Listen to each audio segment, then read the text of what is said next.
Shalom Bapak Ibu Saudara yang terkasih di dalam Tuhan. Selamat datang, selamat beribadah di GKT Hosana.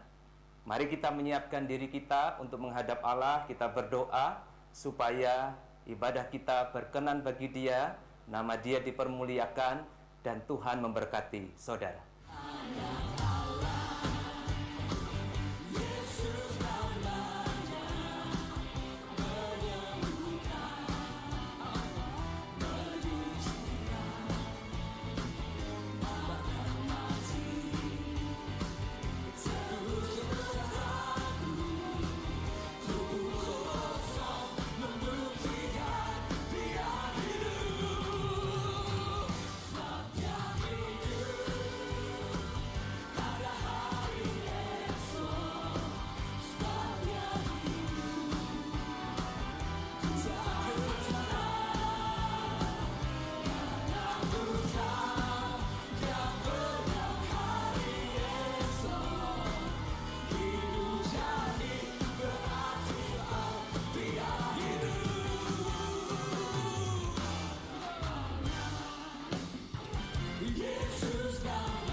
Visi GKT Hosana. Visi GKT Hosana adalah menjadi gereja yang menghasilkan murid Kristus yang bermisi, sesuai dengan Matius 4 ayat yang ke-19. Dan misi dari GKT Hosana yang pertama adalah menolong anggota jemaat berakar kuat dalam firman Tuhan melalui saat teduh dan pengajaran teologi reform. Yang kedua, membimbing anggota jemaat bertumbuh dalam ibadah, persekutuan yang penuh kasih, dan pemuritan yang intensional. Dan yang ketiga, memperlengkapi anggota jemaat berbuah melalui pelayanan dan kesaksian terhadap sesama. Saudara, Ulangan 16 memberitahu kita, baiklah kita menghadap hadirat Allah bukan dengan tangan yang hampa, tetapi biarlah setiap kita masing-masing memberi persembahan sesuai dengan berkat yang diberikan Tuhan Allah kepada kita.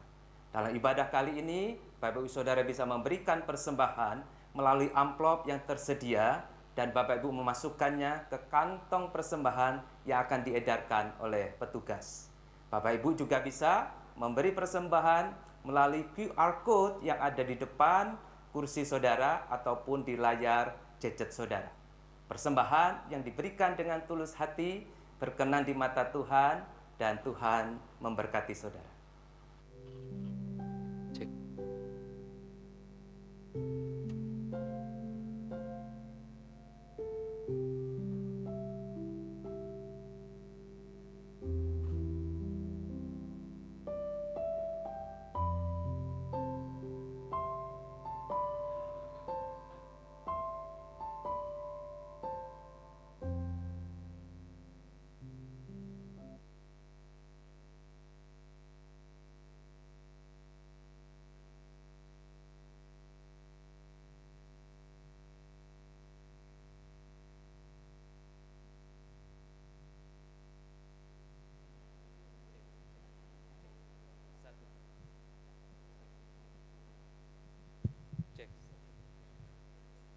Oke, shalom Bapak Ibu Saudara, selamat Paskah buat kita semua. Ini sedikit himbauan buat kita supaya ibadah kita itu makin berkenan bagi Tuhan. Pertama, Bapak Ibu yang pegang HP, yang bawa HP, mari bersama saya kita menekan tombol silent, ya, atau gambar pesawat, Bapak Ibu Saudara ya. Jadi bersama saya, sama-sama kita nonaktifkan HP kita selama 1,5 sampai 2 jam, supaya kita bisa konsentrasi. Lalu yang kedua, Bapak Ibu Saudara, Bapak Ibu sebelum ibadah dimulai yang mau ke belakang, silahkan ke belakang, ya, supaya Bapak Ibu tidak ketinggalan berkat di tengah-tengah ibadah. Jadi sebelum mulai ibadah, yang rasanya mau ke belakang, silahkan ke belakang, ya. Tuh, mumpung toiletnya masih gratis. Kemudian Bapak Ibu Saudara, untuk menjaga ketenangan kita, anak-anak sudah ditempatkan di sini, ada guru-guru sekolah minggu, silahkan menemani. Nanti kita akan bersama-sama ibadah dari generasi yang muda sampai generasi yang tua, Bapak Ibu Saudara. Jaga ketenangan kita, kalau ada anak kita yang perlu sentuhan tangan kita untuk bisa tenang, tenangkan Bapak Ibu ya, supaya mereka kita didik juga beribadah dengan baik. Selamat Paskah, kiranya kebangkitan Tuhan menolong kita menjadi penyembah-penyembah yang berkenan bagi Tuhan.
Shalom Bapak Ibu Saudara yang terkasih di dalam Tuhan, selamat Hari Paskah untuk kita semua. Mari kita bangkit berdiri.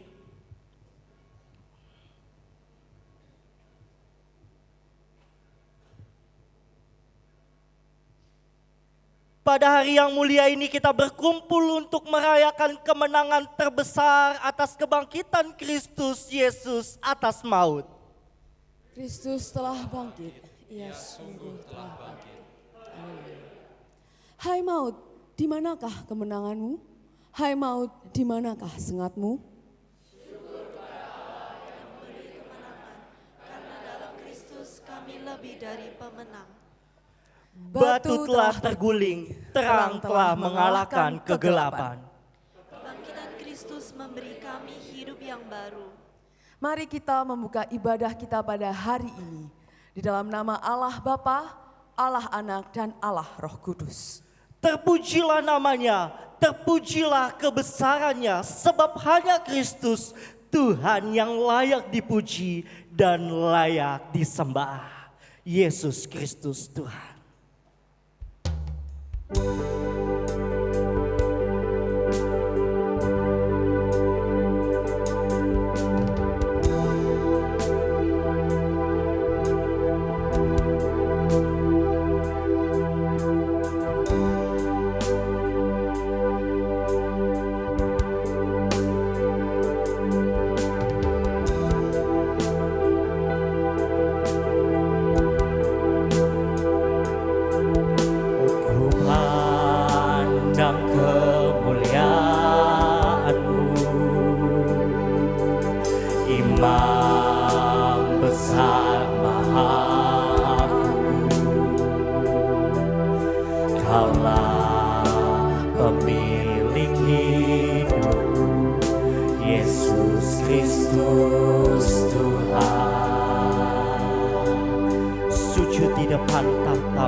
Tiada satu pun yang luput dari karya kasih-Mu yang mulia. Bagi-Mu segala pujian, hormat, kemuliaan.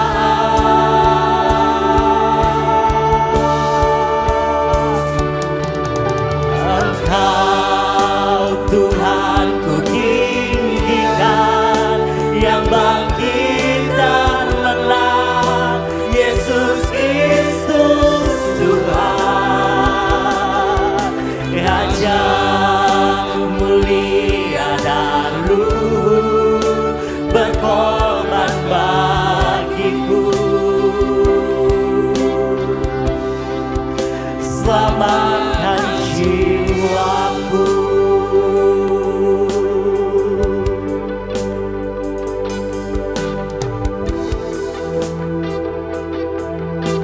Sama-sama kita katakan sujud di depan tahta-Mu. Sujud di depan tahta-Mu, taklukkan seluruh hidupku. Dalam tangan-Mu penebus, Yesus Kristus Tuhan.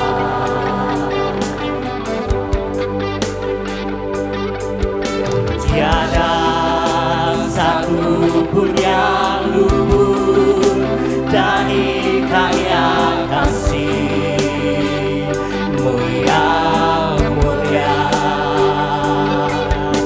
Bagi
Yesus Kristus Tuhan,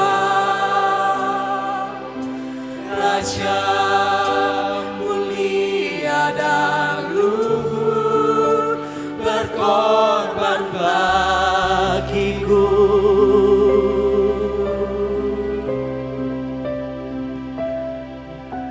Maka jiwaku memuja, menyembah Sang Raja, Yesus Kristus Tuhan. Kekal sempurna kuasa-Mu, agunglah karya-Mu. Yesus Kristus Tuhan, Yesus Kristus Tuhan, Yesus Kristus Tuhan. Jemaat dipersilakan untuk duduk kembali. Bapak, Ibu, Saudara, mari kita datang mengakui segala dosa kita di hadapan Allah. Di depan salibnya yang kudus dengan penuh kerendahan hati. Sebab hanya salib Kristus yang membawa kita melangkah dan melihat pengharapan dalam karya kebangkitannya. Mari kita bersama mengiringi doa kita dengan sebuah pujian salib.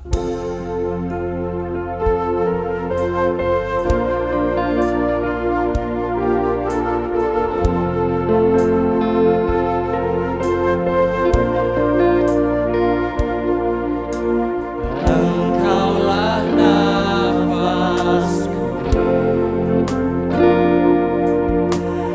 Engkaulah sumberku,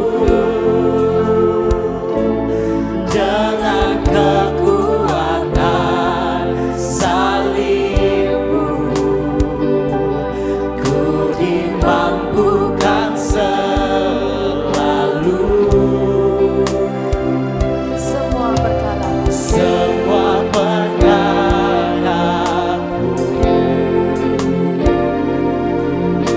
semua harapanku, ku bawa kepada salib-Mu yang menjadi kekuatanku.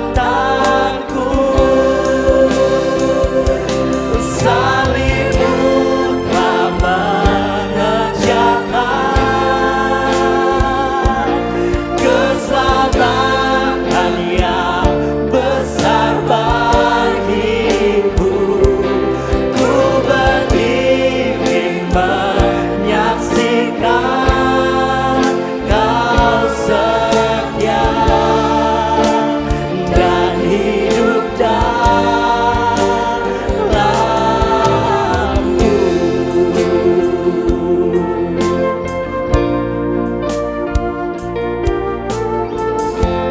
Mari kita dengan sikap berdoa kita menyanyikan pujian ini.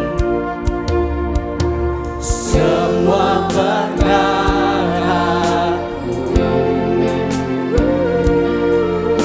semua harapanku, ku bawa kepada salib-Mu yang menjadi kekuatanku. Salib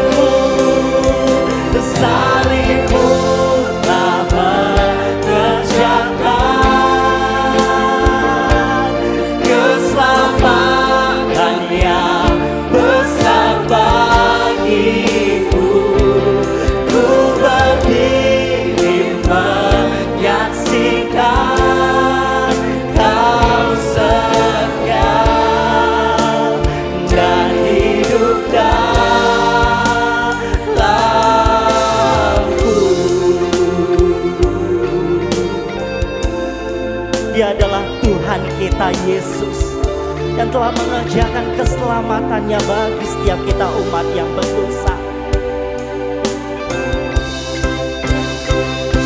Salibmu telah mengerjakan keselamatan yang besar bagiku. Ku berdiri menyaksikan Kau setia dan hidup dalamku.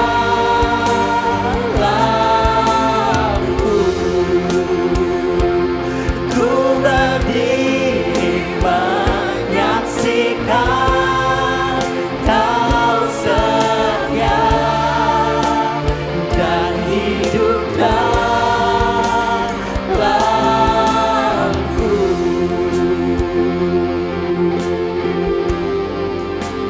Jemaat dipersilakan untuk bangkit berdiri. Doa pengakuan dosa akan dipimpin oleh penginjil Lydia Octavian.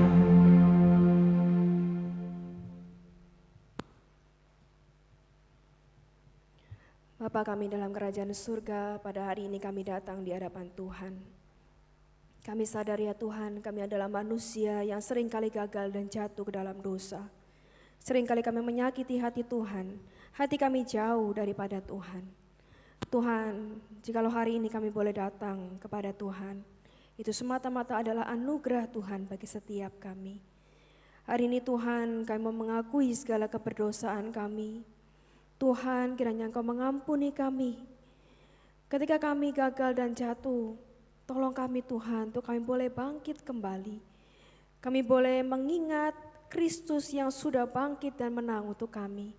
Dan biarlah hati kami selalu melimpah dengan ucapan syukur oleh karena Engkau begitu mengasihi kami. Tuhan, kiranya Roh Kudus-Mu bekerja di dalam hidup kami, memperbarui kami, menolong kami, supaya kami boleh dengan sungguh kami melakukan hal-hal yang baik, kami mengerjakan yang baik, yang sesuai dengan kehendak Tuhan dalam hidup kami. Terima kasih Bapa di surga, kami percaya Engkau mengampuni segala dosa dan juga pelanggaran kami.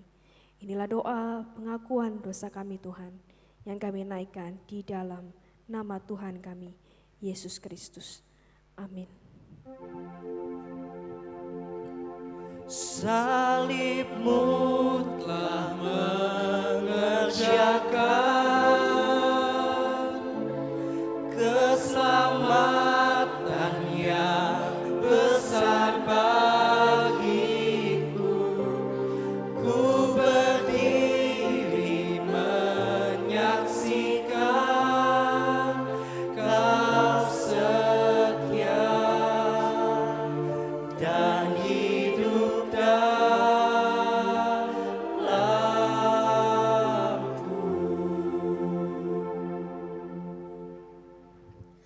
Bersyukurlah karena Kristus telah bangkit dari kuasa maut dan memberikan pengharapan bagi umatnya. Sebagaimana berita anugerah ini dinyatakan dalam 1 Korintus 15 ayat 3 hingga yang keempat. Sebab yang sangat penting telah kusampaikan kepadamu, yaitu apa yang telah kuterima sendiri.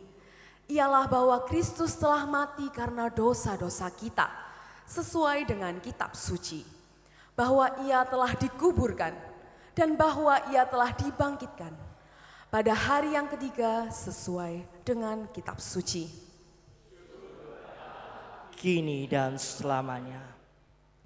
Sebagai orang yang telah menerima pengampunan dan keselamatan dari Kristus Tuhan kita, marilah kita hidup sesuai dengan perintahnya. Sebagaimana yang tertulis di dalam Lukas 10 ayat ke-27. Kasihilah Tuhan Allahmu dengan segenap hatimu, dan dengan segenap jiwamu, dan dengan segenap kekuatanmu, dan dengan segenap akal budimu. Dan kasihilah sesamamu manusia seperti dirimu sendiri. Mampukan kami ya Allah dan sertai kami. Jemaat dipersilakan duduk kembali. Mari kita saling memberikan salam satu sama lain sambil berkata Kristus bangkit. Kristus bangkit. Kristus bangkit. Kristus bangkit. Kristus bangkit. Kristus bangkit. Kristus bangkit.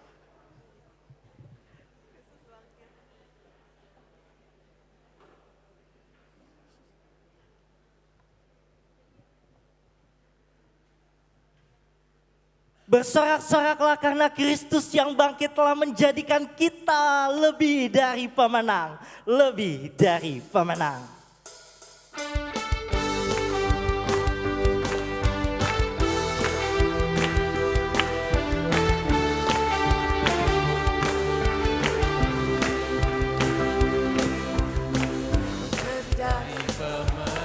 Dalam segala perkara Iblis tak dikalahkan oleh kuasa darahnya. Jika Allah di pihak kita, siapa dapat melawan? Kita lebih dari pemenang. Lebih dari pemenang dalam segala perkara. Iblis tak dikalahkan oleh kuasa darahnya. Jika Allah di pihak kita, siapa dapat melawan? Kita lebih dari pemenang. Haleluya. Kibarkanlah pancinya, Yesus Raja segala raja. Haleluya. Bangkitlah gerejanya, kita lebih dari pemenang. Sebab kita adalah orang-orang yang lebih dari pemenang karena Kristus memberikan kemenangan bagi kita. Lebih dari pemenang dalam segala perkara. Iblis tak dikalahkan oleh kuasa darahnya. Jika Allah di pihak kita, siapa dapat melawan? Kita lebih dari pemenang. Haleluya. Haleluya. Kibarkanlah pancinya, Yesus Raja segala raja. Haleluya. Haleluya. Bangkitlah gerejanya, kita lebih dari pemenang. Jemaat dipersilakan bangkit berdiri.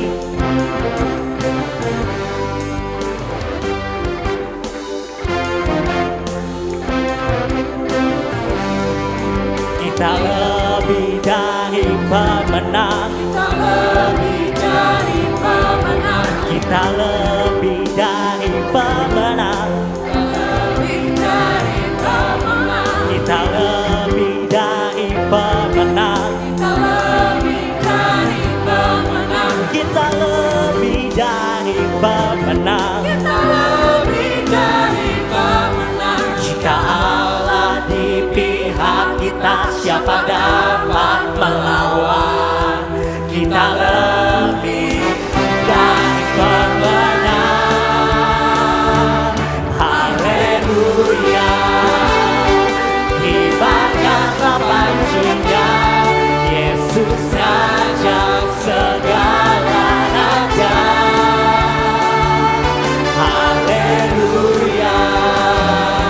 Bangkitlah gerejanya, kita lebih dari pemenang.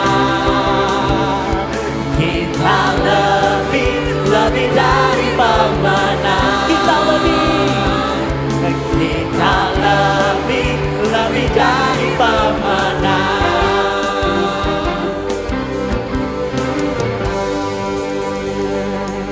Mari bersama-sama dengan semua orang percaya di sepanjang abad dan di segala tempat kita mengikrarkan iman percaya kita seturut dengan pengakuan iman rasuli yang berbunyi, Aku percaya kepada Allah, Bapa yang Maha Kuasa, Khalik langit dan bumi, dan kepada Yesus Kristus anaknya yang tunggal Tuhan kita, yang dikandung dari Roh Kudus, lahir dari anak darah Maria, yang menderita sengsara di bawah pemerintahan Pontius Pilatus, disalibkan, mati dan dikuburkan, turun ke dalam kerajaan maut. Pada hari yang ketiga, bangkit pula dari antara orang mati, naik ke surga, duduk di sebelah kanan Allah, Bapa yang Maha Kuasa, dan dari sana ia akan datang untuk menghakimi orang yang hidup dan yang mati. Aku percaya kepada Roh Kudus, gereja yang kudus dan am, persekutuan orang kudus, pengampunan dosa, kebangkitan tubuh dan hidup yang kekal. Amin. Jemaat dipersilahkan untuk duduk kembali. Sebelum kita mendengarkan firman Tuhan yang akan disampaikan oleh Pendeta Handoko, mari kita bersama mendengarkan persembahan pujian dari Paduan Suara Sion. Untuk tempat saya persilahkan.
Ya, Bapak Ibu Saudara, sebelum kita mendengar firman Tuhan, saya mengundang untuk anak-anak balita bisa maju ke depan, karena mereka ada firman tersendiri dan juga ada aktivitas sendiri. Boleh sama guru-guru kelas balita, boleh juga sama orang tuanya ya.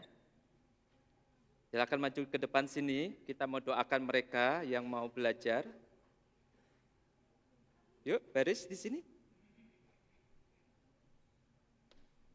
Oke. Saya tidak membayangkan kalau anak saya sebanyak ini, Bapak Ibu Saudara. Oke, ada lagi. Oke. Tos dulu.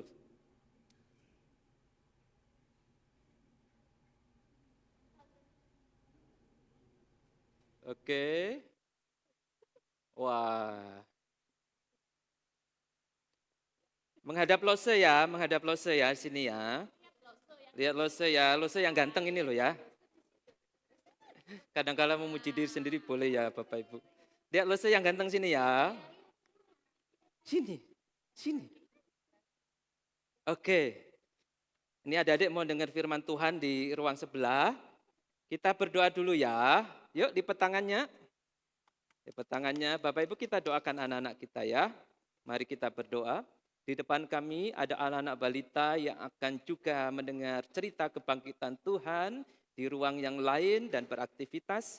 Karena itu Tuhan, berkatilah mereka sedari kecil dengan iman yang benar. Berkatilah guru-guru yang mengajar dengan perkataan Kristus. Dan biarlah iman orang tua pun menjadi saksi hidup firman-Mu. Tuhan kami serahkan mereka kepadamu demi Kristus. Amin. Oke, silahkan ikut lose-lose ke ruang ya, ruang yang sebelah ya.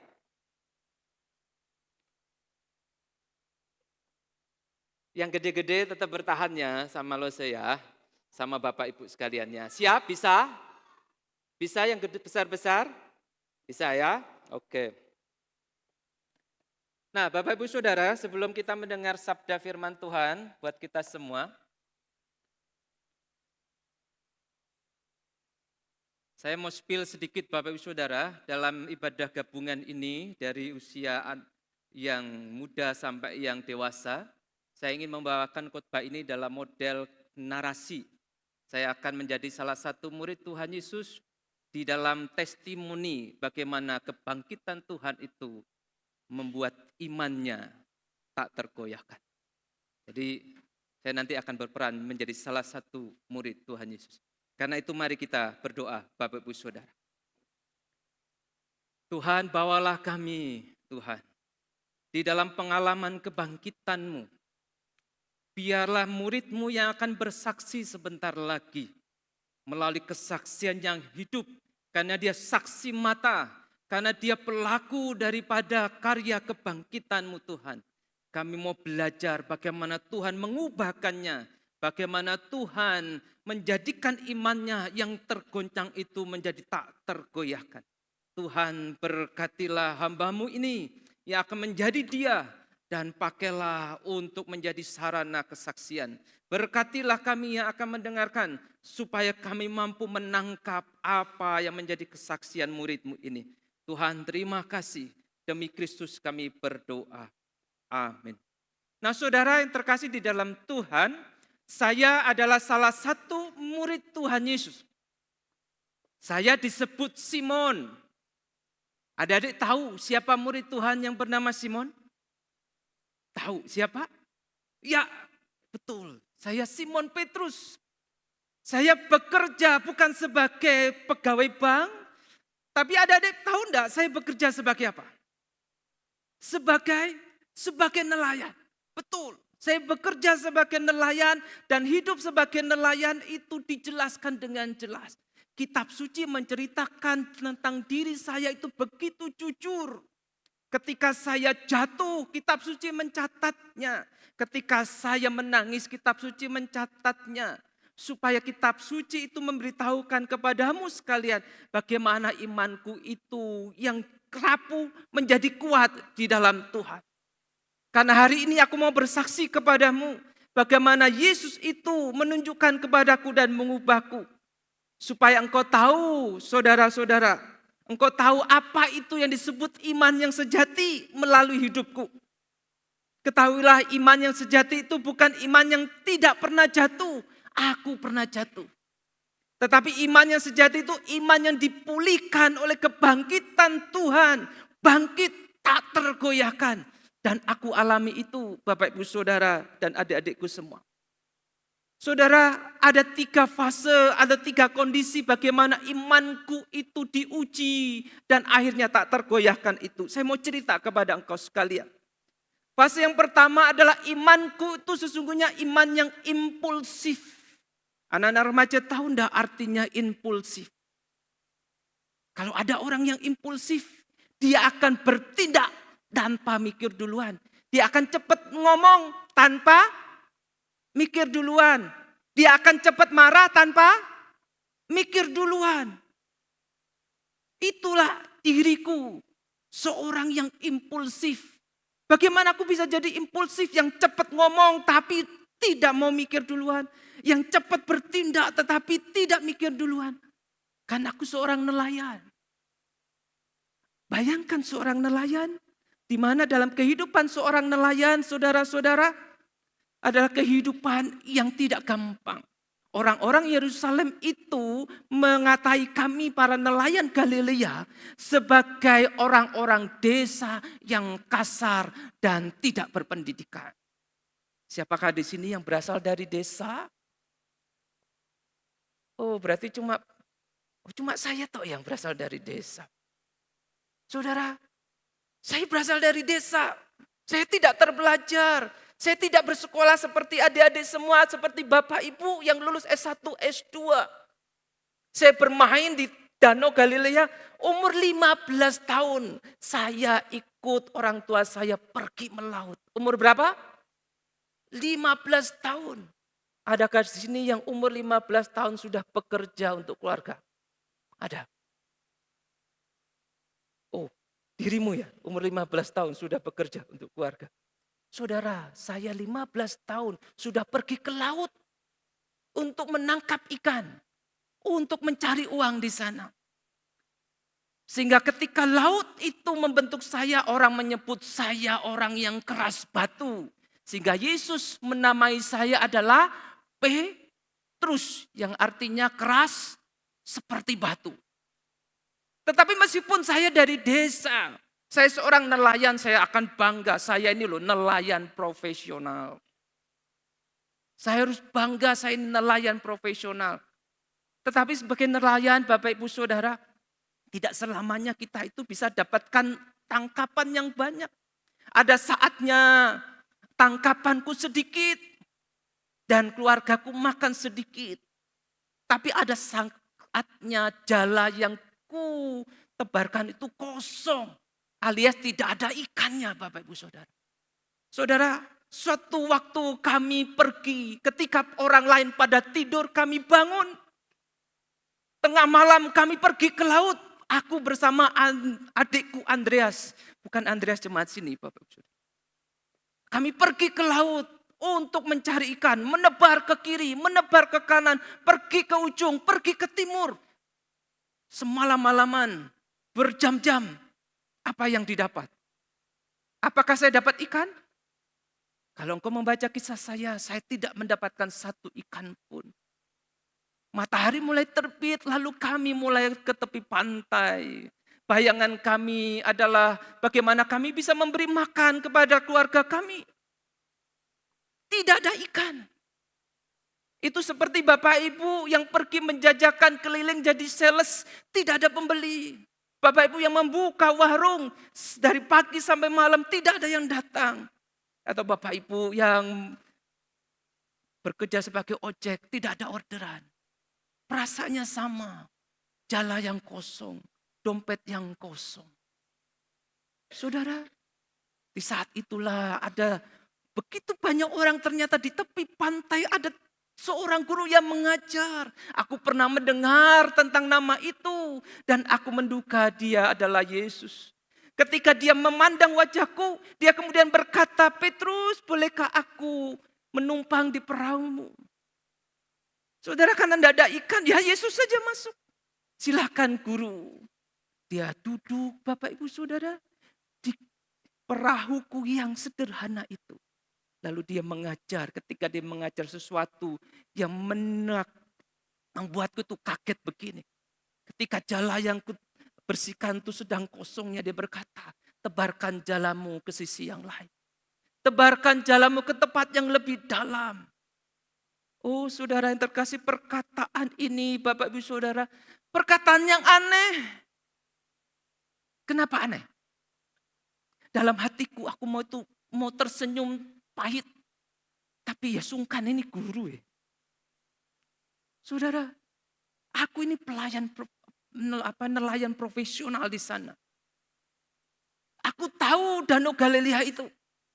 Danau Galilea kalau engkau ke sana pada zamanku, danau ini punya panjang 21 km, lebar 12 km. Sekitar 250-an kilometer persegi lebarnya. Kalian tahu tidak, Bapak Ibu tahu tidak? Danau ini adalah 3/4 dari wilayah kotamu Surabaya. Kalau Surabaya Barat, Surabaya Timur, Surabaya Pusat digabungkan, itu sebesar Danau Galilea yang tempat di mana aku cari ikan. Luas. Sehingga banyak orang menyebutnya bukan danau, tetapi Laut Galilea. Dari kecil aku bermain di danau ini. Seperti adik-adik semua ketika suka bermain layang-layang, suka bermain sepak bola, dari kecil aku bermain di sini.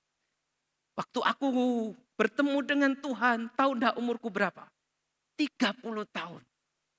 Berarti kalau aku melaut umur 15 tahun, berapa tahun aku jadi pelaut? Berapa tahun aku jadi nelayan? 15 tahun. Pinter tuh anak siapa ya? Yang baju pink. Saudara, 15 tahun. Aku nelayan profesional. Ada seorang guru. Dia itu suka membaca. Tidak pernah ke laut. Lalu ngomong, tebarkan jalamu. Kata orang tuanya juga bukan pelaut. Kata orang tuanya adalah tukang kayu. Lalu dia ngomong, tebarkan jalamu. Kalau engkau jadi saya, engkau akan berpikir apa? Loh, aku yang lebih berpengalaman, aku tahu tidak ada ikan hari ini. Tetapi aku ini sungkan Bapak Ibu Saudara, aku menghormati setiap guru yang ada. Lalu aku berkata kepada dia, sesungguhnya guru, aku sudah menebarkan jala dari malam sampai pagi, tidak dapat ikan. Tapi karena engkau yang menebarkannya, menyuruhnya aku akan tebarkan. Nah, kalian tentu tahu ketika aku tebarkan jala itu apa yang aku dapat. 1 ekor ikan? 2 ekor ikan? Berapa ekor ikan? 200 ikan? 300 ikan? Kalian tahu enggak? Jalaku itu sampai tidak muat. Sampai mau koyak. Saudara, saat aku tahu ikannya begitu banyak, aku memandang Tuhan Yesus. Lalu aku kemudian berpikir, bagaimana mungkin orang ini bisa memerintahkan ikan-ikan itu untuk berkumpul. Kalau dia bukan Tuhan. Setelah itu Bapak Ibu Saudara, aku bersujud di hadapan Tuhan dan berkata, Tuhan, aku orang berdosa, pergilah. Jangan, saudara tahu enggak? Nelayan itu pekerjaan yang tidak diinginkan orang. Nelayan itu pekerjaan yang dianggap orang yang hina. Orang rendahan. Aku tahu itu. Maka aku minta Tuhan pergi. Jauhi aku orang berdosa. Tetapi Bapak Ibu Saudara, apa yang disampaikan oleh Tuhan? Tuhan pergi? Enggak. Tuhan mengusirku? Enggak. Tuhan malah berkata, Petrus, jangan takut. Ikutlah aku. Maka akan kujadikan engkau penjala manusia. Saudara, mengikut seorang guru berarti aku harus jadi murid. Sebagai murid pada zaman itu Bapak Ibu Saudara dan adik-adikku ya. Murid itu tidak pergi ke sekolah. Setelah itu ada jam khususnya. Lalu pulang kembali ke rumahnya. Itu bukan murid zaman itu.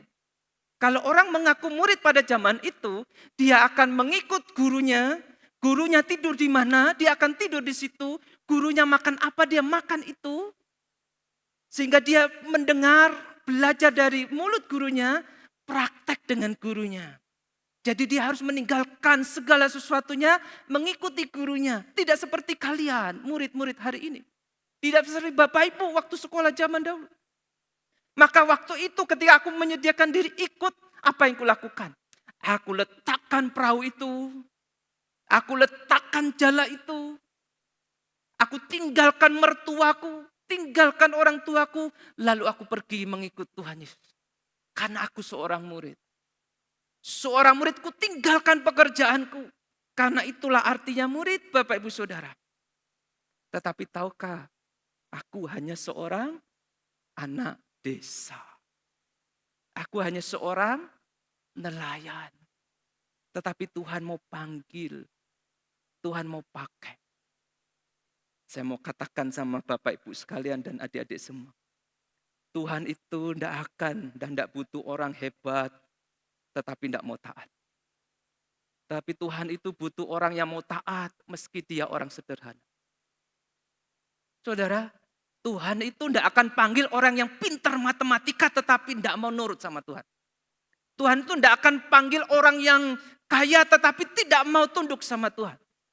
Tuhan itu tidak akan memanggil orang yang Bapak Ibu Saudara IQ-nya tinggi tetapi tidak mau menundukkan diri di hadapan Tuhan. Tetapi dia memanggil orang sederhana. Dia memanggil orang yang kaya. Dia memanggil orang yang luar biasa. Yang hatinya rendah hati tunduk kepada Tuhan. Jadi saudara, walaupun engkau di antaramu orang sederhana. Orang biasa kayak aku, orang desa. Orang yang tidak berpendidikan. Orang yang tidak lulus. Tapi kalau engkau punya hati mau taat sama Tuhan. Engkau pun dipanggil Tuhan jadi murid. Seperti aku, Bapak Ibu Saudara. Nah saudara terkasih di dalam Tuhan, pengalamanku tidak berhenti sampai di situ. Ingat tadi, aku ikut Tuhan. Suatu ketika Tuhan itu menyeberang ke laut, ke seberang. Kami ditinggalkan sendirian. Sehingga ketika itu kami kemudian pergi menyusul Tuhan, menyeberangi Danau Galilea itu. Di tengah perjalanan mungkin sekitar 10 kilometeran atau 15 kilometeran. Bapak Ibu Saudara, dalam perjalanan itu, Bapak Ibu, sebuah hujan tiba-tiba datang dengan derasnya. Petir menyambar, angin begitu kencangnya dan engkau bisa menebak apa yang terjadi.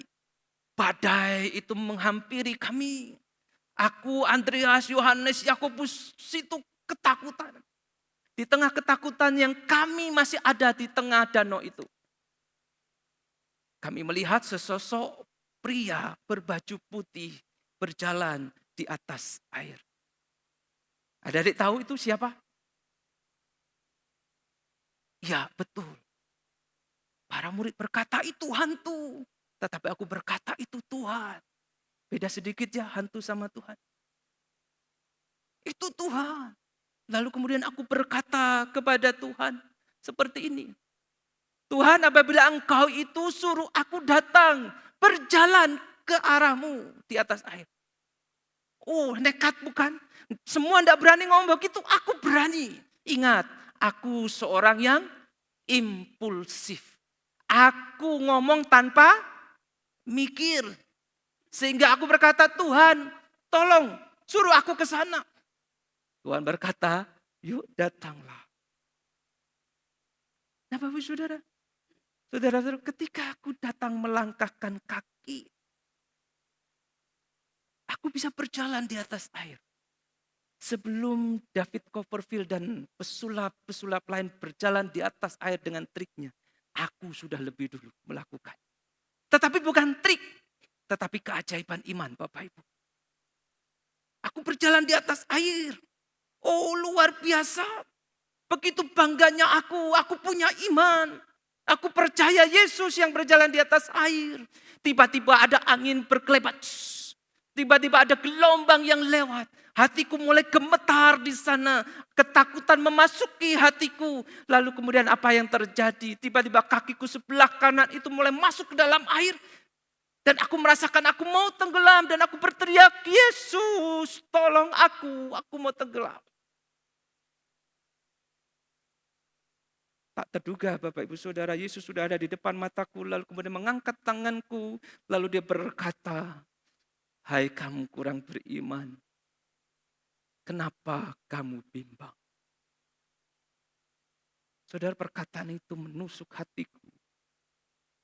Aku memulai dengan iman, tetapi aku tidak bisa menjalani dengan iman. Saudara, tidakkah sedikit di antara kita juga seperti diriku? Ada tidak sedikit orang Kristen itu berani melangkah di awal dengan iman, tetapi takut mempercayai Tuhan sampai akhir seperti diriku. Mungkin di antaramu juga sama seperti diriku. Memulai pelayanan dengan iman, Tuhan kuserahkan, aku mau melayani Tuhan. Mau terserah Tuhan, mau kasih pelayanan apa. Tetapi ada banyak yang terjadi sehingga engkau kemudian kurang iman di sana. Atau mungkin gembala sidangmu di tempat ini, hamba Tuhanmu tempat ini yang dulunya berkata, Tuhan ini aku, utuslah aku mau melayani sepenuh waktu untukmu. Mungkin hamba Tuhan di sini juga melakukan hal yang sama sepertiku. Tetapi ketika konflik terjadi, ketika badai muncul, ketika kesehatanmu terganggu, ketika kemudian persoalan demi persoalan penderitaan kau rasakan seperti badai di tengah lautan itu. Engkau mulai hilang fokus seperti diriku. Engkau mulai fokus kepada masalah itu. Lalu engkau lupa Tuhan dan imanmu. Dan engkau tergoncang seperti aku. Saudara, ada orang yang mengawali dengan iman. Tetapi tidak mengakhiri dengan iman. Itu aku. Dan bisa jadi engkau yang ada di tempat itu. Saudara, kabar baiknya buatku. Ketika aku mulai tenggelam dalam kesombonganku itu. Aku minta tolong kepada Tuhan dan dia mengangkat tanganku. Dan ini juga berita bagus bagimu. Para hamba Tuhan tempat ini. Para penatua, para jemaat. Ketika engkau tenggelam dalam persoalanmu. Dan engkau berteriak, Tuhan tolong aku. Dia akan segera menghampirimu dan mengangkat tanganmu. Supaya engkau tidak sampai hanyut di dalam persoalanmu. Ketika engkau berkata, Tuhan tolong aku. Saudara yang terkasih di dalam Tuhan, itulah aku Bapak Ibu Saudara. Tanpa mikir aku bertindak, itu imanku. Tapi imanku tidak hanya berhenti di situ. Suatu persoalan besar terjadi ketika imanku begitu tergoncang. Saudara, pada pekan itu, Yerusalem itu penuh. Karena itu pekan Paskah yang sebentar lagi mencapai puncaknya di Paskah. Engkau tidak tahu pekan Paskah itu seperti hari raya Idul Fitri di negaramu ini. Semua pulang, semua kembali, kumpul, penuh. Yerusalem pun penuh Bapak Ibu Saudara. Rame di sana. Tetapi dalam keramaian itu Yesus memanggil aku, memanggil Yohanes, memanggil Yakobus. Berkata, ikutlah aku ke taman Getsemani. Temani aku berdoa. Ini bukan taman kota Bapak Ibu. Tetapi ini sebuah taman di sebuah bukit yang sunyi. Jauh dari keramaian. Waktu itu aku begitu lelah. Lalu Tuhan berkata kepada kami, berjaga-jagalah dan berdoalah. Aku mau berdoa sejenak. Saudara, ketika Tuhan Yesus berdoa, mataku tidak bisa aku cegah, menutup begitu. Dan akhirnya aku tidur. Tuhan datang kembali dan mendapati aku tidur. Aku mencoba bangun tetapi aku tidak mampu. Saudara, ternyata bukan saya tok ketika berhadapan dengan Tuhan bisa tidur. Bisa jadi Bapak Ibu yang beribadah juga ketika beribadah berhadapan dengan Tuhan. Bapak Ibu juga bisa tidur di tengah-tengah ibadah. Tapi puji Tuhan, Tuhan tidak nyalahkan aku. Puji Tuhan, Tuhan tidak nyalain. Saudara, ketika aku kemudian bangun karena aku mendengar suara riuh sekali. Ketika aku bangun, aku sudah melihat ada tentara Romawi, ada Yudas yang tidak diajak Tuhan Yesus, menghampiri Tuhan Yesus, dan ini yang terjadi. Kalian bisa tebak di gambar ini aku yang mana? Adik-adik bisa tebak ada? Yang remaja bisa tebak ada? Aku yang mana? Yang mana? Yang ini? Bukan. Aku yang mana? Yang tengah, aku yang di bawah. Aku tahu Yesus mau ditangkap, aku tidak terima. Lalu ku ambil pedang dari tentara Romawi itu, apa yang kulakukan? Ku tebas telinga salah satu prajurit itu. Yang baru di kemudian hari aku tahu namanya Malkus. Aku membela guruku, membela imanku. Tetapi apa yang Tuhan Yesus katakan kepadaku, saudara-saudara? Tuhan berkata apa? Sarungkan pedangmu, bukan itu yang ku mau. Aku begitu kaget, loh Tuhan aku membela engkau. Tetapi engkau kenapa tidak mau dibela? Engkau membiarkan dirimu ditangkap di sana. Nah Bapak Ibu Saudara, aku tidak mengerti. Yesus dibawa pergi. Aku sambil merenung. Apakah aku salah memahami kenapa Mesias harus datang? Aku memahaminya Mesias datang itu untuk mengalahkan tentara Romawi itu. Aku memahami Mesias datang itu untuk menegakkan tahta kerajaan Daud. Aku memahami bahwa aku ikut Yesus, aku akan memimpin negeri ini. Itu pemahamanku Bapak Ibu Saudara. Dan itu juga pemahaman rekan-rekanku. Dan itu pemahaman untuk orang Yahudi pada umumnya. Saudara, ternyata pemahamanku itu keliru. Ada seorang teolog yang modern mengamati pikiran kami dan berkata seperti ini. Para murid itu mengasihi Yesus dengan tulus, tetapi mereka memahami misinya yang keliru. Yaitu aku. Aku mengasihi Yesus dengan tulus. Aku membela Yesus dengan tulus. Tetapi aku salah memahami misi Tuhan Yesus. Salah. Karena ternyata Yesus misinya untuk mati di Golgota. Saudara, hari ini Bapak Ibu Saudara, tidak jarang banyak orang juga salah memahami misi Tuhan. Orang ikut Tuhan jadi murid Tuhan, dipikirnya kalau ikut Tuhan aku kaya jadi pengusaha. Dipikirnya kalau ikut Tuhan aku akan mencapai puncak tertinggi jadi penguasa. Dipikirnya kalau ikut Tuhan aku punya usaha akan rame terus. Dipikirnya kalau ikut Tuhan selalu bahagia, lepas dari segala penyakit dan kutuk dosa. Saudara, hari ini pun ada orang yang sepertiku yang salah memahami maksud Tuhan. Jangan sampai engkau pun salah memahami maksud Tuhan. Jangan kau berpikir kalau engkau ikut Tuhan semua akan lancar. Jangan kau berpikir kalau engkau ikut Tuhan usahamu akan berlipat-lipat kali ganda. Jangan kau berpikir ikut Tuhan kau tidak pernah sakit. Engkau keliru berpikir. Seperti aku keliru berpikir. Nah saudara, ketika engkau dan saya keliru berpikir, engkau juga akan keliru bertindak. Pemahaman yang salah, tindakanmu salah, maka itu yang terjadi. Tindakanku membela iman itu salah. Tindakanku keliru. Tidak pakai cara Yesus, tetapi caraku sendiri. Dan ini juga sering kali terjadi. Ada orang yang mengatasnamakan nama Yesus. Dia berdebat dengan kata-kata kasar.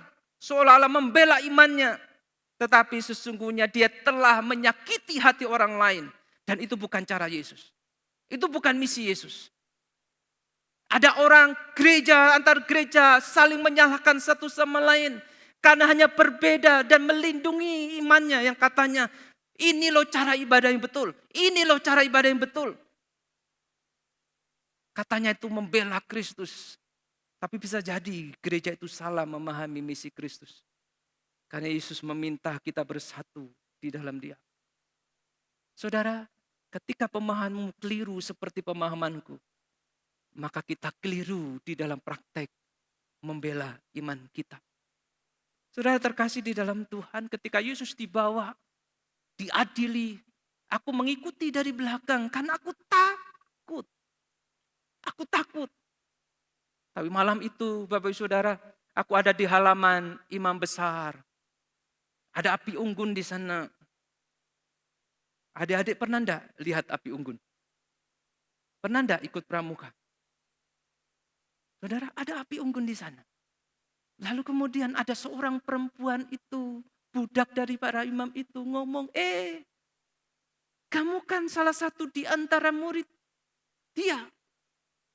Saudara, aku menutup mataku, dan aku berkata, bukan. Lalu aku berjumpa lagi dengan orang lain. Iya, kamu loh yang bersama dengan Yesus itu. Untuk kedua kalinya, Bapak Ibu, aku memalingkan mukaku dan berkata, engkau salah orang. Tapi ketiga kalinya, ada orang yang bertanya, kamu memang ada di antara murid-murid Tuhan. Hatiku penuh ketakutan sehingga aku berkata, sumpah. Aku tidak kenal dia. Boleh tidak bersumpah Bapak Ibu? Kata kitab suci tidak boleh.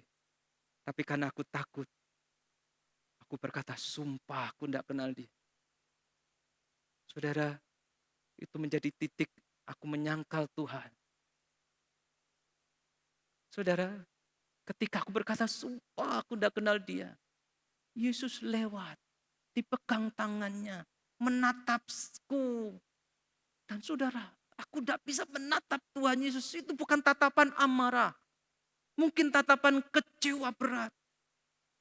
Seperti tatapan para orang tua ketika berjumpa dengan anaknya tidak mengakui, kamu siapa? Bapak Ibu, ketika anakmu berjumpa dengan engkau dan engkau tidak diakui. Kau bukan papaku, engkau bukan mamaku. Tatapan itulah yang kulihat dari Yesus. Tatapan orang tua, untuk seketika Bapak Saudara aku jadi seperti malin kundang.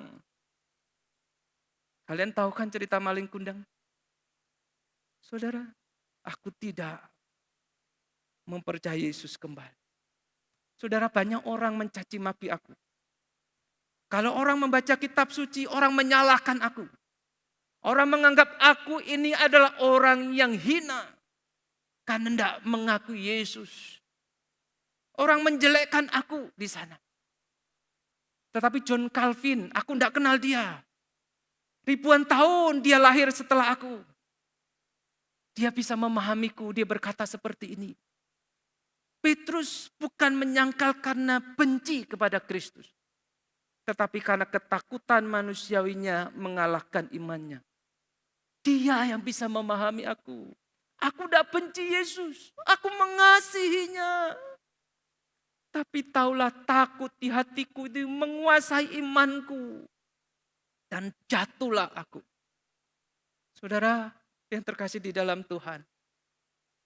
Engkau mungkin tidak mengkhianati dan tidak menyangkal Tuhan Yesus.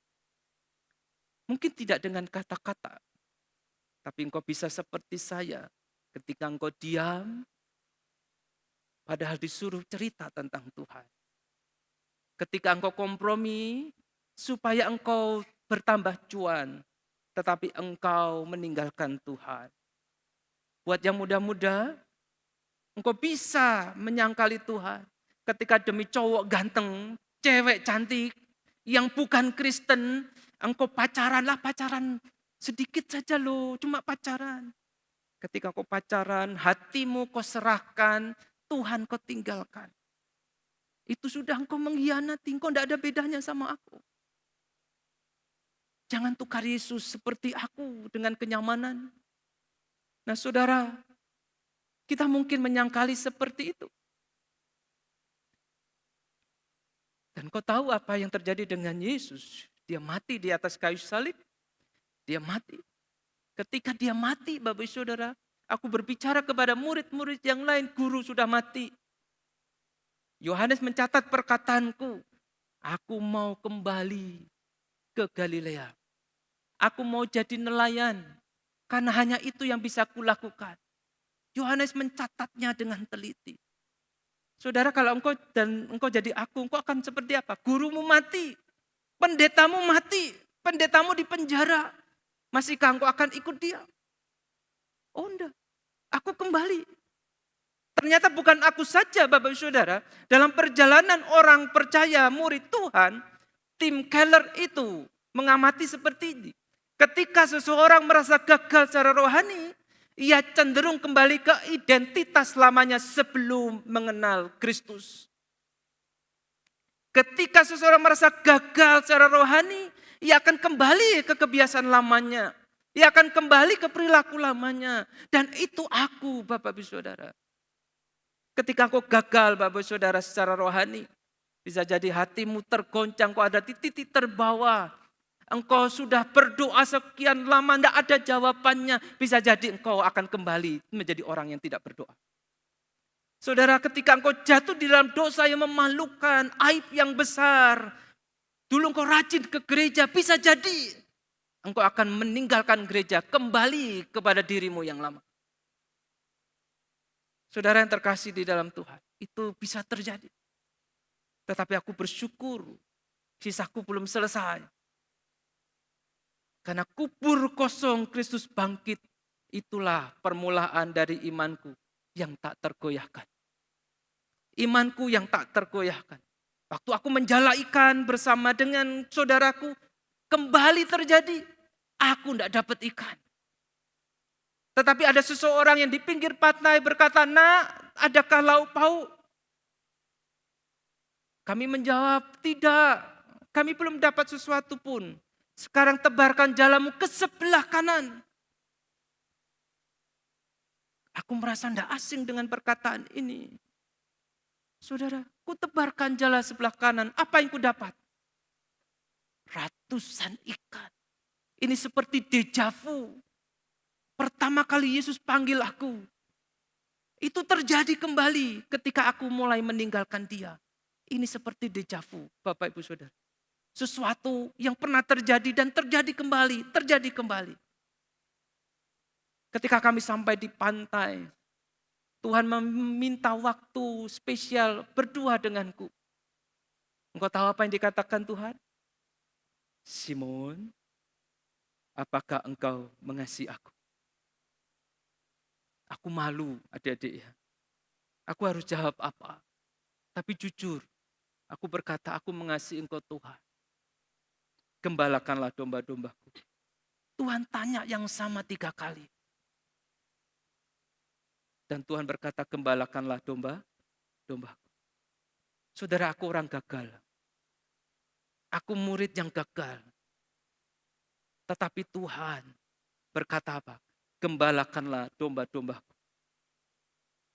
Walaupun aku gagal, tapi Tuhan masih mau percaya kepadaku. Walaupun aku gagal, Tuhan masih mau pakai aku. Sesuatu yang tidak kupikirkan sama sekali, Bapak Ibu Saudara. Sesuatu pun bisa terjadi kepadamu. Saya mau berpesan kepada engkau. Saya mau berpesan kepada gembala sidang di tempat ini. Kepada hamba Tuhan di tempat ini. Kalau ada jemaatmu yang gagal. Jemaatmu yang jatuh di dalam dosa. Jangan kau usir dia. Jangan kau abaikan dia. Rangkul dia seperti Kristus merangkul aku. Ketika dia bertobat sungguh-sungguh. Seperti Kristus mempercayaiku kembali. Percayai dia kembali. Bagi Bapak Ibu Saudara, ketika melihat saudaramu jatuh di dalam dosa, jatuh di dalam hal yang buruk, jangan gosipin. Tapi seperti Yesus, doakan dia. Jangan dihindari, tapi seperti Yesus duduk berdua, nasihati. Dan kalau dia kemudian bertobat, kalau dia pelayanan yang sesuai dengan bagiannya, terimalah dia. Seperti Kristus terima aku. Aku orang gagal, Bapak Ibu Saudara.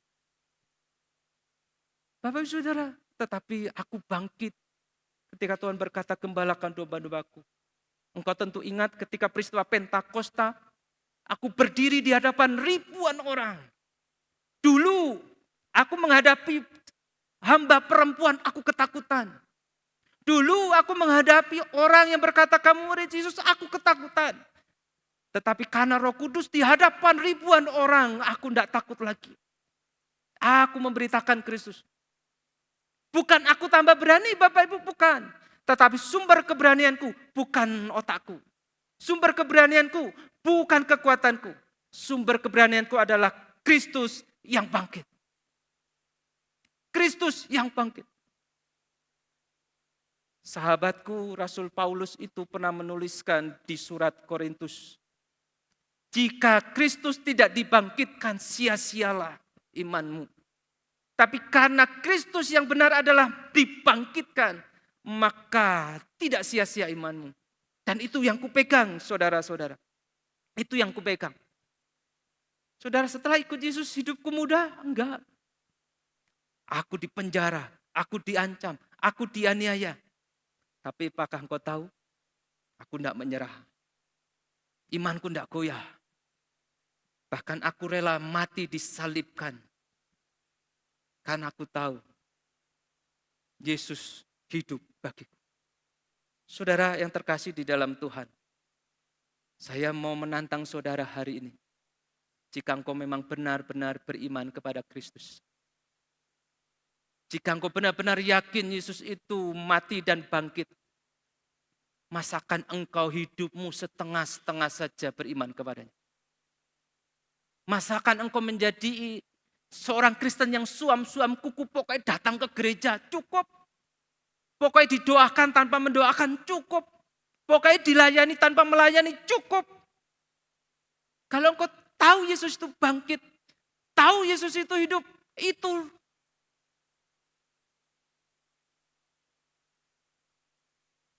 penting. Saya mau tantang saudara, aku Petrus tidak mau jadi orang Kristen setengah-setengah. Jangan jadi orang Kristen setengah-setengah. Jangan, Bapak Ibu Saudara. Nah, Bapak Ibu Saudara terkasih di dalam Tuhan. Maka hari ini hiduplah dengan iman yang tak tergoyahkan. Hiduplah dengan iman yang tak tergoyahkan. Berdirilah di atas kebangkitan Kristus. Mulai hari ini katakan tiap hari, Kristus engkau pusat hidupku. Mulai hari ini engkau bisa berkata, aku mau rugi demi Kristus. Aku rela dicaci demi Kristus, rela menderita demi Kristus. Meskipun aku nanti jatuh, tetapi iman yang sejati hari ini ku mau katakan kepadamu, bukan iman yang tidak pernah jatuh. Kalau engkau jatuh, kebangkitan Kristus memulihkanmu. Kebangkitan Kristus akan membangkitkanmu. Dan engkau akan jadi orang Kristen yang tidak setengah-setengah. Saudara, kiranya pesanku hari ini kau bawa pulang. Jadilah Petrus-Petrus setelah kebangkitan, bukan Petrus-Petrus sebelum kebangkitan. Kita berdoa.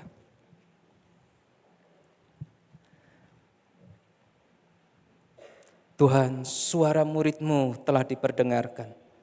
Kesaksian murid-Mu telah disampaikan. Maka seperti murid-Mu Petrus yang imannya tergoncang, tetapi karena kebangkitan imannya tak tergoncang kembali. Maka tolonglah kami demikian. Supaya kami melihat Engkau yang terutama.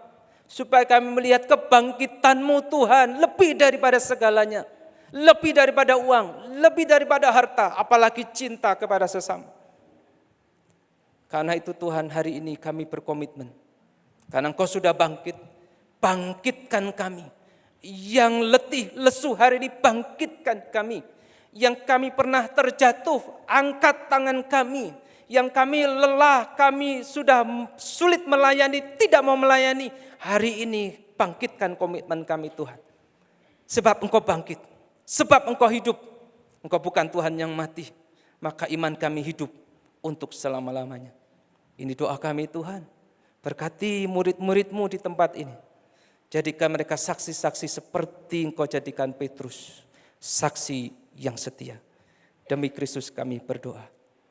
Amin. Bapak Ibu Saudara, ada sebuah pujian yang akan dibawakan oleh Ibu Veve dan juga adik Victor.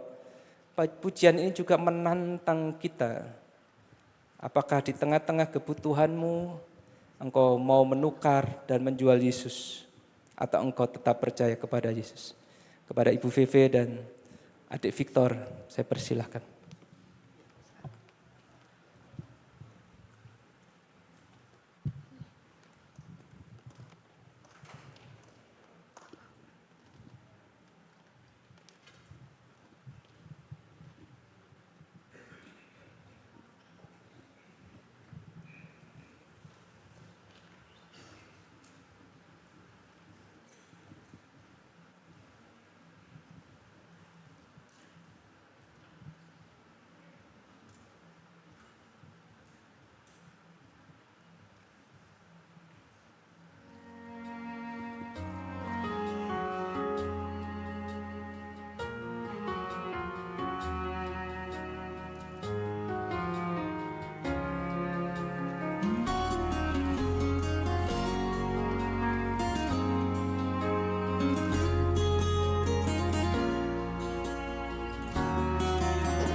Yesus hanya karena harta. Jangan tukar Yesus hanya karena cinta. Jangan tukar Yesus hanya karena tahta. Yesus lebih mulia dari segalanya.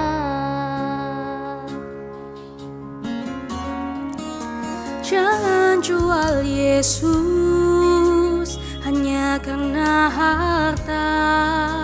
Jangan jual Yesus hanya karena cinta. Jangan jual Yesus hanya karena tahta. Tak ada yang abadi di dalam dunia. Yesus lebih mulia dari emas dan permata. Yesus lebih indah dari seisi dunia. Dia lebih berharga dari segala-galanya. Hanya dalam Yesus ada damai sejahtera.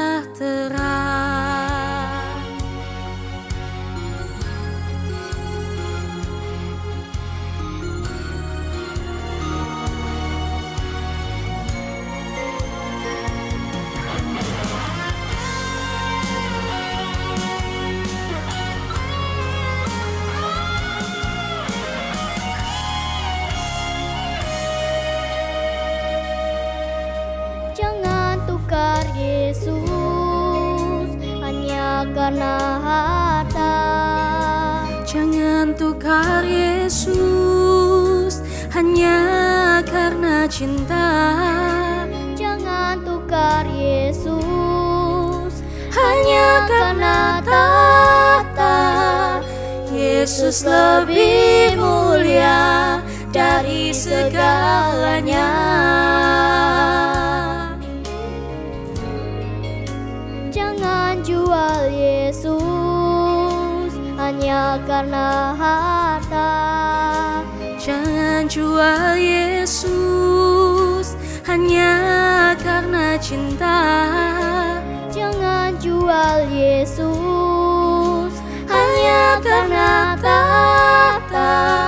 Tak ada yang abadi di dalam dunia.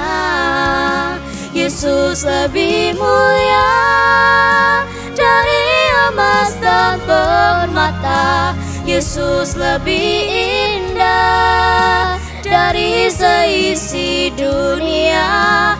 Dia lebih berharga dari segala-galanya. Hanya dalam Yesus ada damai sejahtera.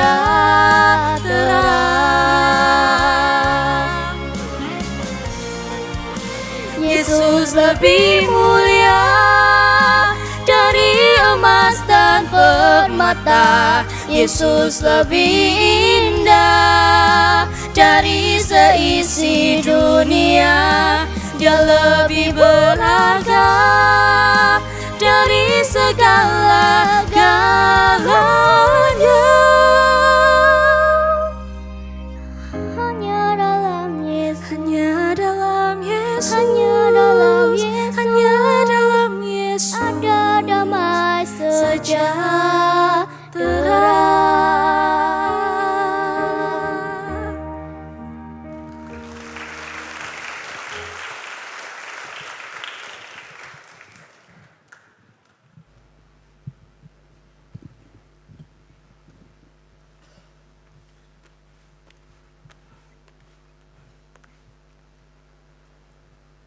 Demikian pujian yang indah yang mengingatkan kita, jangan tukar Yesus, jangan jual Yesus dengan apa yang kita miliki saat ini, dengan apa yang Tuhan taruhkan kepada kita. Karena apa yang kita miliki saat ini itu semua hanya adalah dari milik Tuhan saja. Mari kita mempersembahkan yang terbaik bagi Tuhan.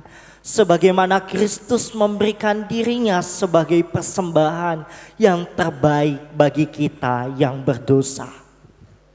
Jemaat dapat memberikan persepuluhan di kotak yang sudah disediakan di depan atau memasukkannya ke dalam kantong persembahan. Kita akan bersama menyanyikan lagu Sebab Dia Hidup, dan petugas persembahan boleh menjalankan kantong persembahan. Sebab Dia Hidup.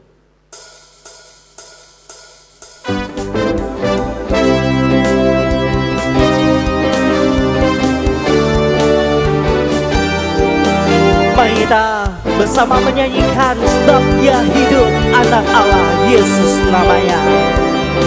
Anak Allah, Yesus namanya, menyucikan, menyembuhkan, bahkan mati, hapus dosaku.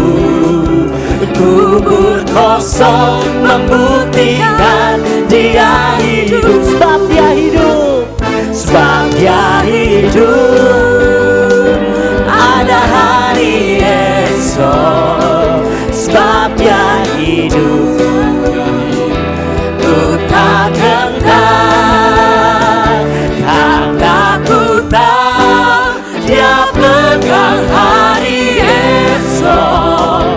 Hidup jadi berarti sebab Dia hidup. Sebab Dia hidup, sebab Dia hidup, ada hari esok. Sebab Dia hidup, ku tak gentar,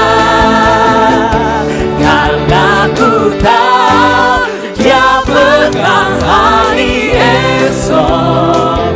Hidup jadi berarti sebab Dia hidup. Laporan persembahan.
Mari kita bersama-sama menyanyikan sekali lagi pujian ini.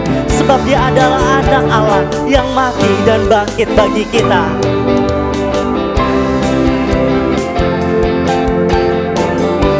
Jemaat dipersilakan untuk bangkit berdiri. Anak Allah, Yesus namanya, menyucikan, menyembuhkan, bahkan mati, hapus dosaku. Kubur kosong membuktikan Dia hidup. Sebab Dia hidup, sebab Dia hidup, ada hari esok. Sebab Dia hidup,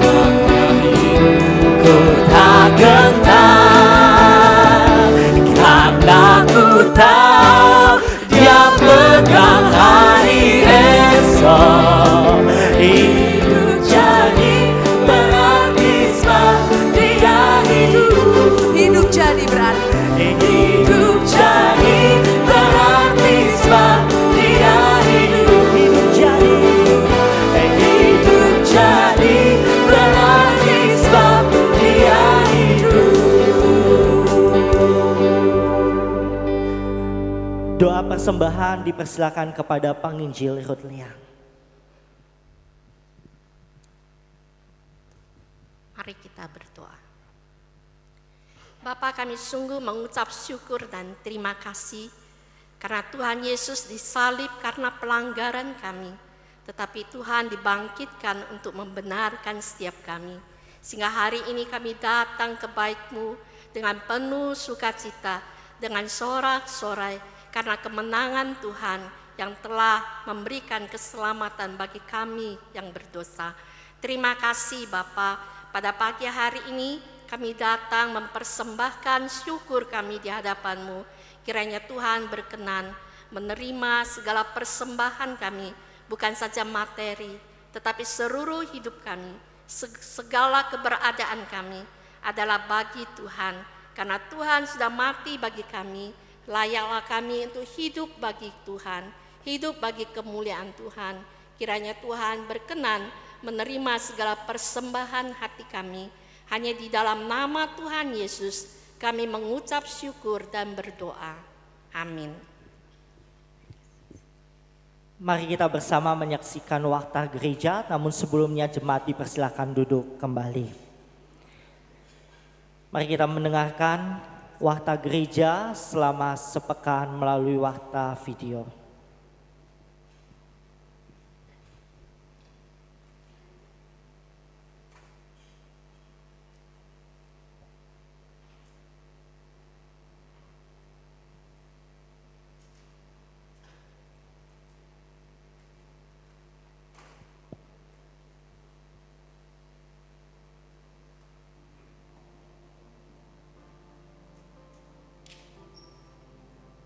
Shalom, selamat Hari Paskah Bapak Ibu dan Saudara-saudari sekalian. Senang sekali kami dapat menyambut bagi Bapak Ibu yang baru pertama kali hadir di tempat ini. Kami mengundang apabila Bapak Ibu belum mempunyai tempat ibadah yang tetap untuk dapat bergabung kembali dengan kami minggu depan. Ibadah kami ada dua, yang pertama pada pukul 7 pagi dengan pengantar Bahasa Indonesia dan Mandarin, dan yang kedua pada pukul 9.30 dengan pengantar Bahasa Indonesia. Minggu ini adalah minggu pertama pada bulan April.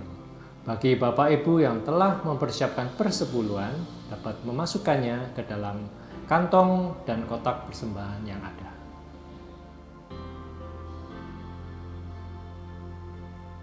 Pada hari Selasa, Komisi Pria kembali mengundang kaum bapak untuk dapat hadir dalam persekutuan dengan tema Roh Kudus antara pribadi dan pengalaman rohani yang akan disampaikan oleh Pendeta Handoko. Pada hari Rabu, persekutuan doa wilayah akan kembali diadakan dengan tema Berapa lama lagi ya Tuhan? Di wilayah pusat akan disampaikan oleh Pendeta Handoko.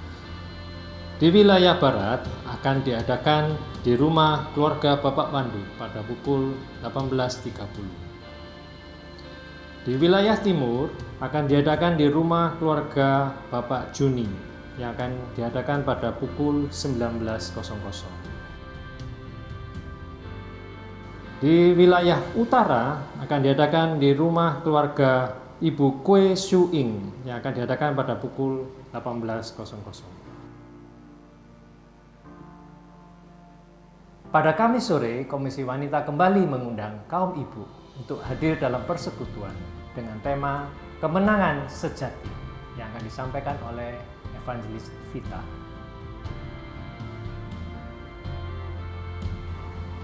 Hayut, pada Jumat malam kita akan kembali bersekutu bersama dalam acara High Connect. Ditunggu kehadirannya. Hai Teens, minggu depan kita akan beribadah bersama dalam ibadah remaja dengan tema Jesus Paid It All yang akan disampaikan oleh Evangelis Berkatia. Mari datang dan ajak teman-teman. Sekian warta yang dapat kami sampaikan. Terima kasih. Tuhan Yesus memberkati.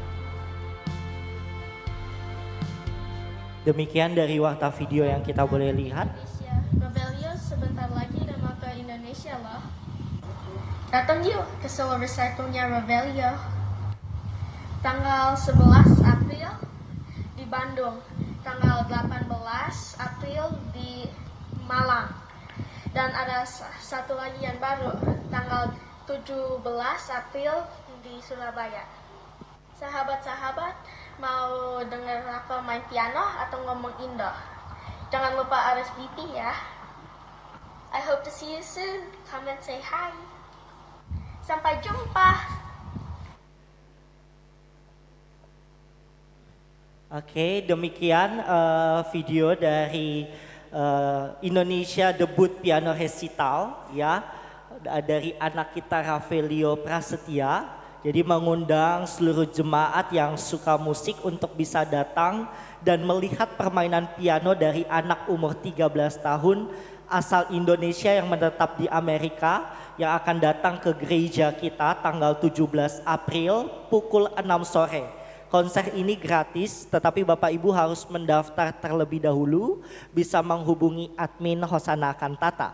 Dan kemudian juga di sebelah kanan, di sebelah kiri saya, paling ujung, ada Easter Music Day, mengundang bagi yang punya anak umur 4-6 tahun, cucu atau teman lainnya yang ingin belajar musik bisa mengikuti acara Easter Music Day. Di sini anak-anak bukan hanya sekedar bermain, tetapi juga belajar musik dasar yang akan membantu perkembangan anak menjadi lebih sempurna. Acara ini diadakan pada Sabtu depan tanggal 11 April pukul 10 pagi sampai 12 siang.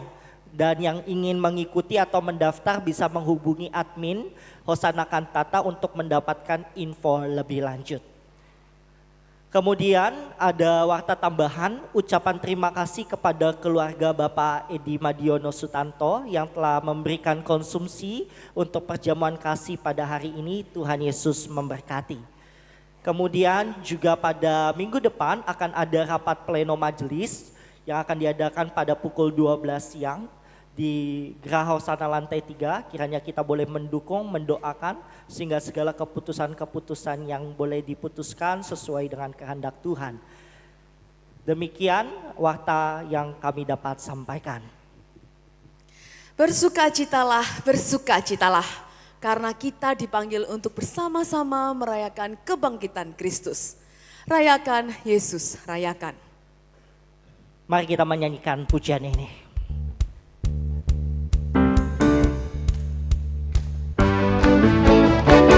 Rayakan Yesus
kemuliaan bagi Allah. Doksologi dan doa berkat oleh Pendeta Handoko.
Kita tundukkan hati kita di hadapan Tuhan.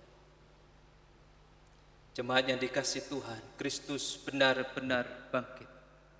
Kristus benar-benar hidup. Kristus ada di surga sana. Maka janganlah menjadi orang Kristen yang setengah-setengah. Jangan goyah imanmu meskipun di luar sana derita menunggu. Jangan goncang jiwamu meskipun ada banyak hal yang menggodai. Maka pandanglah kepada kubur yang kosong. Pandanglah kepada Kristus yang bangkit. Maka engkau akan dijadikan seperti Petrus, berani berdiri jadi saksi dari kebangkitan Tuhan. Pulanglah dengan berkat dari Allah Tritunggal.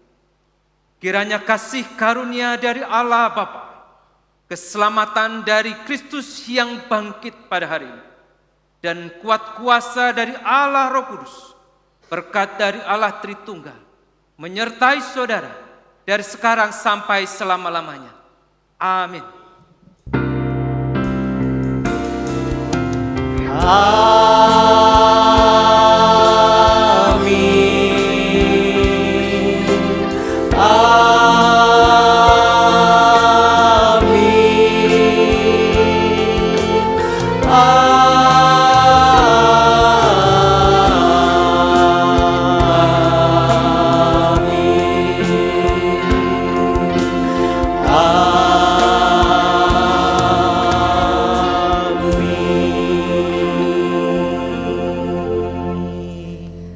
Dipersilakan untuk duduk kembali, sembari mengambil waktu teduh.